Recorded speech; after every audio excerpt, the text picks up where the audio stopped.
You're watching South Asia Newsline, and here are the top stories we are tracking for you on Friday, the 15th of August. India marks 79th Independence Day. PM Modi outlines bold roadmap for Viksit Bharat by 2047. Bangladesh's Yunus vows to conduct acceptable and enjoyable election. And UN slams Taliban rule on 4th anniversary of takeover.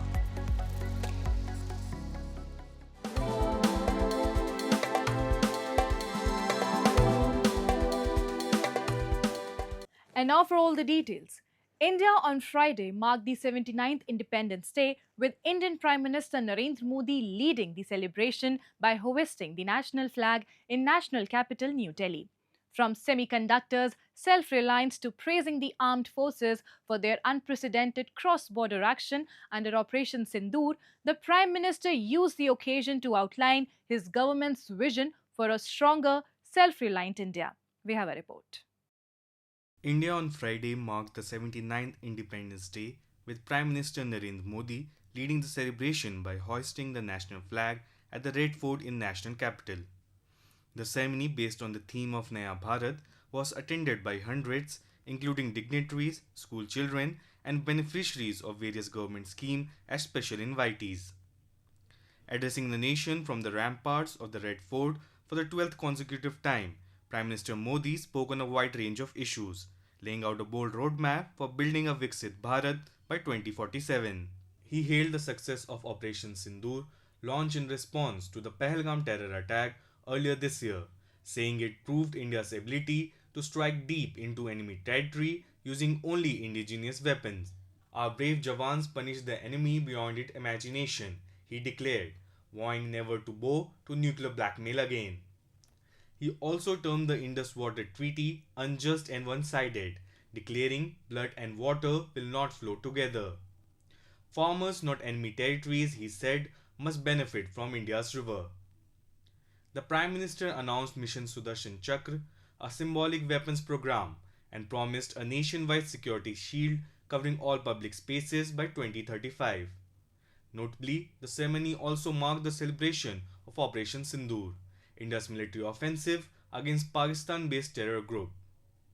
On the eve of Independence Day, the government had announced multiple gallantry awards for personnel involved in the operation. This included 6 Veer Chakra for Indian Air Force pilots who destroyed terror outfits in Pakistan and Pakistan-occupied Jammu and Kashmir, and 7 Sarvottam Yudh Seva Medal for senior officials involved in planning and strategy. Operation Sindoor उसी आक्रोश की अभिव्यक्ति है। 22 तारीख के बाद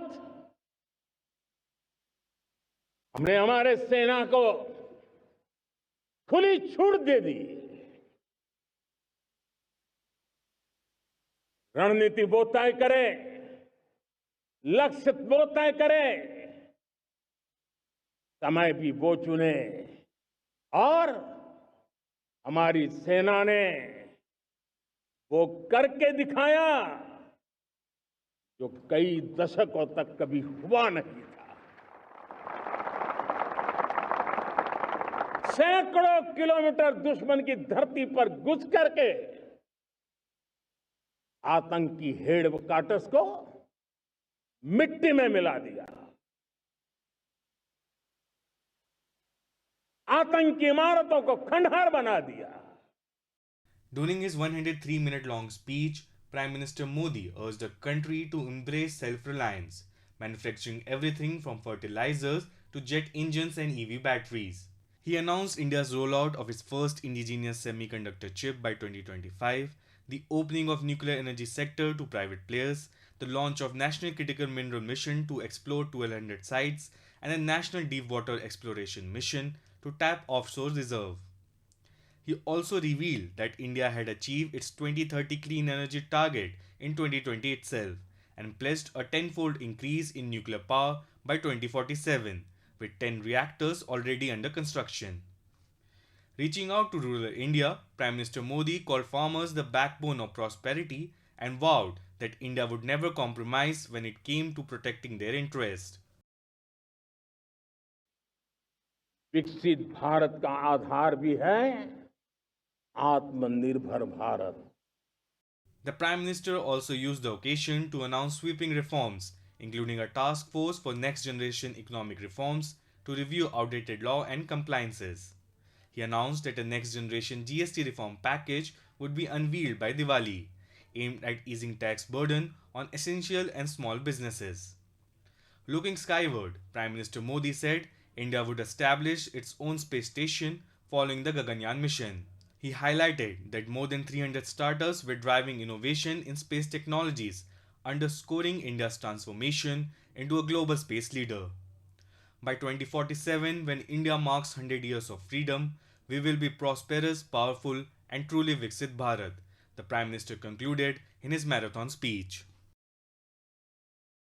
India on Thursday slammed Pakistan over the repeat war rhetoric to New Delhi over the past weekend, calling the remarks as an attempt to hide their own failures.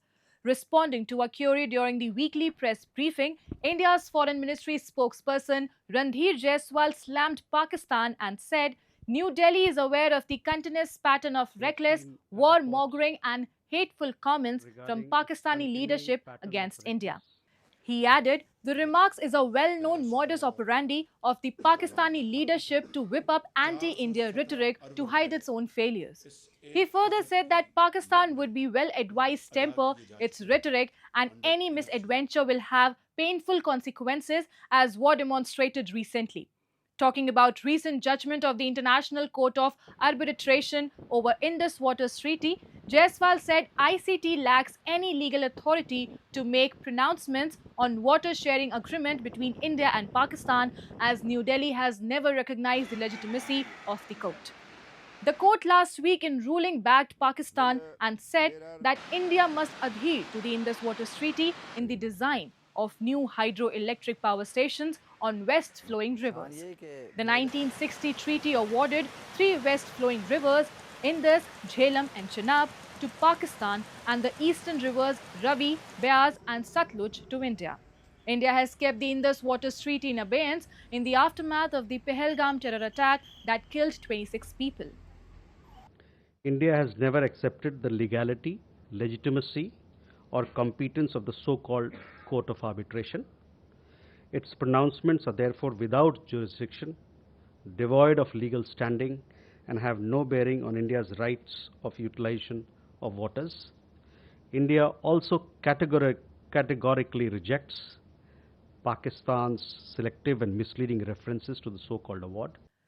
Pakistan's Deputy Prime Minister and Foreign Minister Ishaq Dar is set to arrive in Dhaka on August 23rd for a two-day official visit to Bangladesh. The visit was originally scheduled for April 27th but was postponed due to heightened India-Pakistan tensions following the April 22nd terrorist attack in Pahalgam.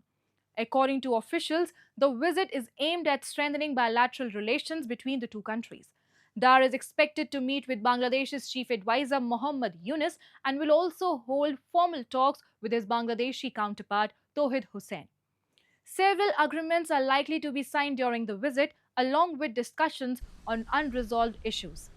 Once East Pakistan, Bangladesh gained independence from Islamabad in 1971 and relations between the two countries remained largely lukewarm due to past grievances. However, ties have gained momentum under Mohammad Yunus's interim government. Yunus has held bilateral meetings with Pakistan's Prime Minister Shehbaz Sharif on multiple occasions, in addition to visits by senior Pakistani officials to Dhaka.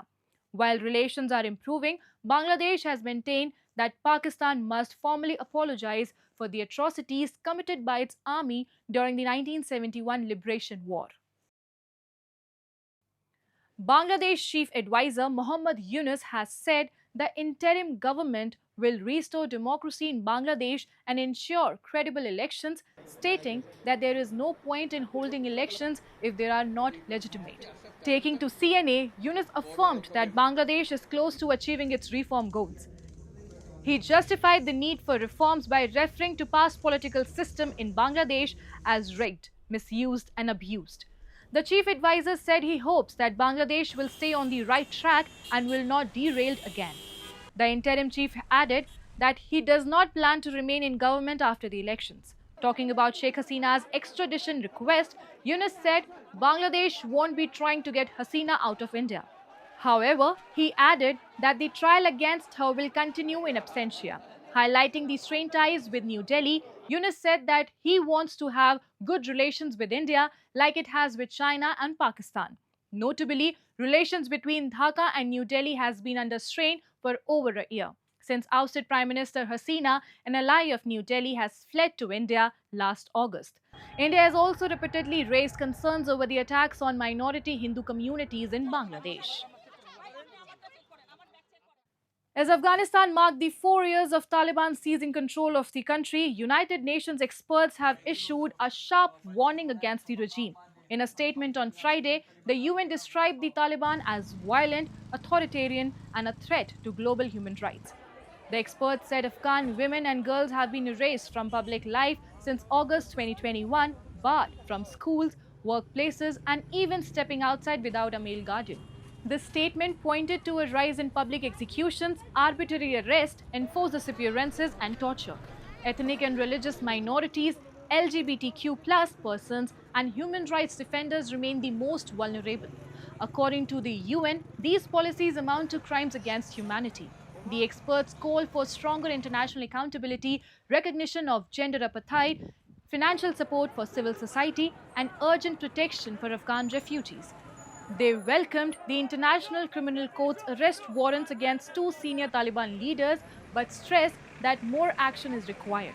Nations were urged not to legitimize Taliban rule and to take concrete measures to safeguard Afghan rights.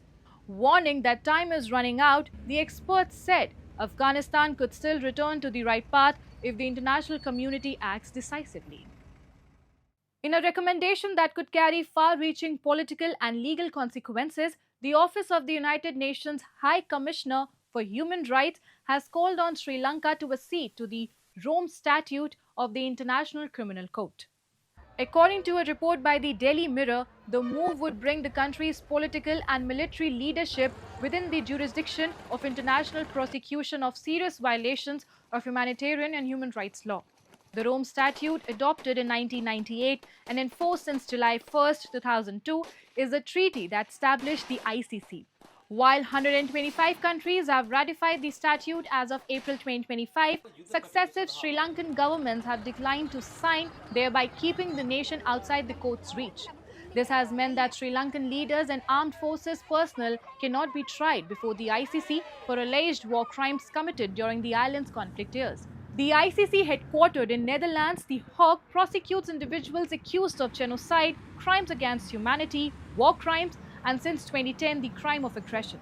Currently, Israeli Prime Minister Benjamin Netanyahu and Russian President Vladimir Putin face ICC arrest warrants, even though both countries had withdrawn their signatures from the Rome Statute. And that's all in tonight's edition. We will see you same time next week. Till then, goodbye.